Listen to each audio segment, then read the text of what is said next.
যশোরের মনিরামপুরের সেই রূপা বৌদির চা আমরা আজকে আবারও খেতে আসছি। আমাদের আজকে উনি লাল চা দেবে, সেটাই আমরা অর্ডার দিয়েছি। তাই রূপা বৌদির এই চাটা দেখার জন্য সবাই তৈরি থাকুন এবং সে কিভাবে তৈরি করছে প্রসেসটি দেখার জন্য সবাই আগ্রহী থাকুন।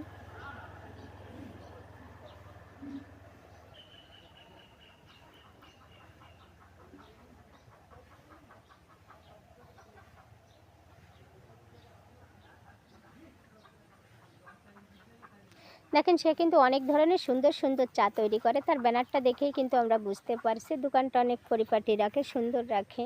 দেখেন তার ব্যারেলটা অনেক সুন্দর, পরিষ্কার পরিচ্ছন্ন থাকে এবং সে চাটা ঢালছে মনের মাধুরী দিয়ে একনিষ্ঠভাবে। দেখেন আঁকাবাঁকা দিকে কোনো চোখ নাই, সে কত সুন্দর করে চাটা ঢালছে।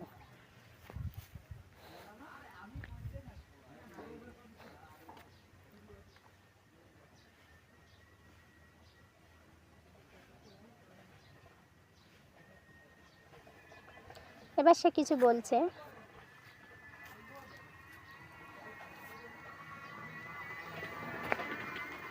সে যে লেবু দিয়ে চা তৈরি করছে সেটা দেখালো, সবার গিলাসের ভিতরে একটা একটা করে এক পিস করে লেবু দিয়ে দিচ্ছে। দেখেন চাটা হয়ে গিয়েছে, তাই সে আবার দেখাচ্ছে। অনেক দূর দূরান্ত থেকে কিন্তু তার এখানেই কফি খেতে আসে। দুধ কফি, মালাই চা, মটকা চা, rich coffee, mac coffee, green tea, লাল চা, দুধ চা। দেখেন সবাই কত সুন্দরভাবে চাগুলো খাচ্ছে, তা দেখতে থাকুন, কাটবেন না।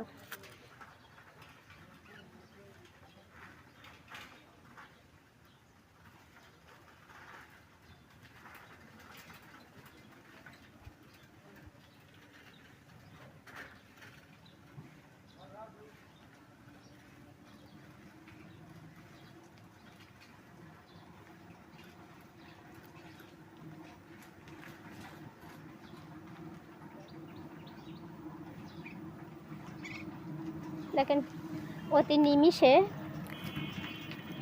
সে সবার সাথেই মিশে, বা ওনারা কফি খাচ্ছে, এনাকেও খেতে বলছে এক কাপ, উনিও কিন্তু এক কাপ খাচ্ছে। দেখেন তার মনের ভিতরে কোনো হিংসা বিদ্বেষ নেই, সবার সাথে সে সমান ব্যবহারই করে থাকে। কত সুন্দর পাশে বসে কিন্তু রূপা বৌদি চা খাচ্ছে ওনাদের সাথে। অনেক লোক আইছে কিন্তু কফি খেতে, তা বলছে বৌদি আমরা খাচ্ছি, আপনিও খান। দেখেন সে কিন্তু সে কফিগুলো ওনাদের সাথেও বসে বসে খাচ্ছে।